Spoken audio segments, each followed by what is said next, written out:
Estados Unidos ha alcanzado en el tercer trimestre del año un sorprendente crecimiento anualizado del 4.9%, que lo pone al nivel del crecimiento alcanzado por China para el mismo periodo. Hoy te contaré cómo es posible que este país haya alcanzado un crecimiento solo comparable en su historia reciente al de los trimestres pospandemia, a pesar de tener las tasas de interés más altas de los últimos años y a tantos analistas y agencias de riesgo pronosticando una recesión. Pero te adelanto que no todo lo que brilla es oro.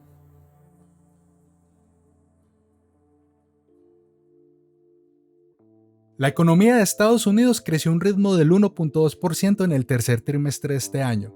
lo que pone su crecimiento anualizado en el 4.9%, es decir, el más alto desde el 2014 sin contar los trimestres posteriores a la pandemia, un crecimiento igual al alcanzado por China en el mismo periodo. Este crecimiento, que es realmente sorprendente si se tiene en cuenta lo madura de la economía estadounidense y su gran tamaño, llega en medio de un periodo económico que no es considerado particularmente bueno para el país, con agencias de riesgo como Fitch bajando la calificación de su deuda y con decenas de analistas pronosticando una recesión económica pronto. Además, la Reserva Federal viene llevando a cabo un programa de contracción monetaria para combatir la inflación, y ha reducido la cantidad de dinero en la economía y aumentado las tasas de interés a su nivel más alto de los últimos años, provocando que los créditos sean mucho más caros y difíciles de obtener en comparación con años anteriores. Pero, ¿cómo puede ser posible que este crecimiento se esté dando en este ambiente tan difícil para la economía? Para responder esta pregunta, es necesario comenzar por mirar de dónde viene este crecimiento, que desagregado podemos ver que en un 57% viene de consumo privado, 30% de inversión privada y 13% gasto del gobierno. Es decir, el aumento en el consumo de las personas fue responsable por más de la mitad de este crecimiento. Como de manera superficial no es claro cómo las personas pudieron haber aumentado su consumo en medio de un ambiente de tasas como el actual, entonces es necesario desagregar una vez más este crecimiento. El consumo puede ser de tres tipos: bienes no duraderos, es decir, aquellos que tienen solo un uso; bienes duraderos, que pueden ser usados en repetidas ocasiones; y servicios. Como puedes ver, el 60% del crecimiento vino por un aumento en el consumo de servicios. Esto quiere decir que más de un tercio del crecimiento alcanzado por Estados Unidos en este periodo vino directamente del aumento en el consumo de servicios por parte de los estadounidenses, y cerca de la mitad por el aumento en el consumo de servicios y bienes no duraderos. Pero, ¿por qué este consumo no se está viendo alterado por las tasas de interés altas? Aunque las tasas de interés altas afectan todos los tipos de consumo, porque su aumento funciona como un incentivo a ahorrar más y gastar menos, es importante reconocer que no tienen el mismo efecto sobre todos los tipos de consumo, siendo la compra de bienes duraderos la más sensible.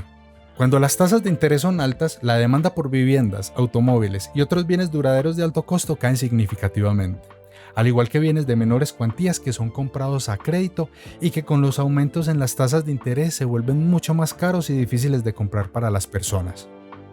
Este no es el caso de los bienes no duraderos ni de los servicios, que al ser por lo general comprados de contado, dependen principalmente de los ingresos de las personas y de sus ahorros. Aunque mientras los ingresos se han mantenido en niveles estables gracias a los bajos niveles de desempleo que ha tenido el país durante los últimos años, los ahorros de los estadounidenses han venido cayendo. Es decir, gran parte del aumento en el consumo de bienes no duraderos y servicios ha sido financiado con una caída en los ahorros de las personas. Y es precisamente por esto por lo que este crecimiento no solo no es sostenible, sino que no es tan bueno como parece a primera vista. Pero antes de continuar, quiero invitarte a que con el link que te dejaré en los comentarios y la descripción, accedas a la plataforma que hemos creado y en donde encontrarás un curso de inversiones y herramientas completamente gratis. Además, podrás recibir información de nuestras capacitaciones, robots de trading, cursos de programación de estrategias de trading, entre otros servicios. Entonces, ¿por qué este crecimiento no es lo que parece? En primer lugar, es importante mencionar que el nivel de empleo que permite una estabilidad en los ingresos de las personas se ha visto sostenido en gran medida por el alto gasto del gobierno, que durante los últimos años ha mantenido un déficit fiscal récord, gastando mucho más de lo que recauda en ingresos y cubriendo la diferencia con una deuda que no solo es cada vez más grande, sino cada vez más costosa. Mientras que hace 10 años el gobierno tomaba prestado a menos del 3% a 10 años, ahora este mismo tipo de deuda tiene un costo cercano al 5%. Esto hace que no sea sostenible mantener estos niveles de déficit y obligará al gobierno a reducir su gasto e inversión, que por supuesto hará que el crecimiento por este rubro sea menor en el futuro y además causará un mayor desempleo y por extensión que ese consumo baje y se ajuste a la realidad económica del país.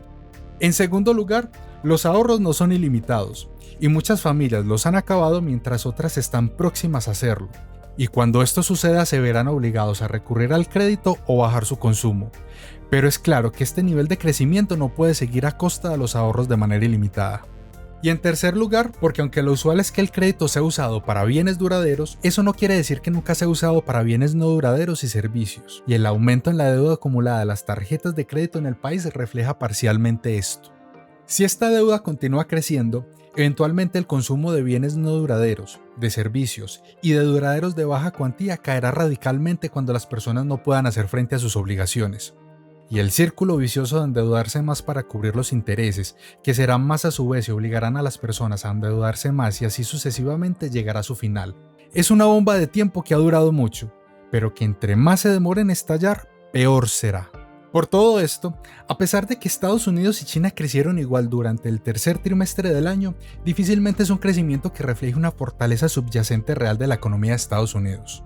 Y análisis como los de Fitch que te contaba a inicios del video, en donde han identificado la alta posibilidad de una recesión económica a inicios del 2024 para Estados Unidos, no es descabellado incluso a la luz de estos nuevos datos. De hecho, es un análisis compartido por muchos. Ahora, China por su parte se enfrenta a una crisis demográfica que seguramente también afectará su crecimiento, comenzando por el aumento de la tasa de dependencia, en donde los adultos en edad de trabajar deben sostener una carga cada vez mayor de las personas retiradas, además de afectar el consumo interno del país y hacer el crecimiento más dependiente de la demanda internacional, en medio de una guerra comercial con Estados Unidos que es precisamente el que más consume. Y si quieres saber más sobre la crisis demográfica de China y el efecto sobre su crecimiento económico, te recomiendo que veas este video a continuación.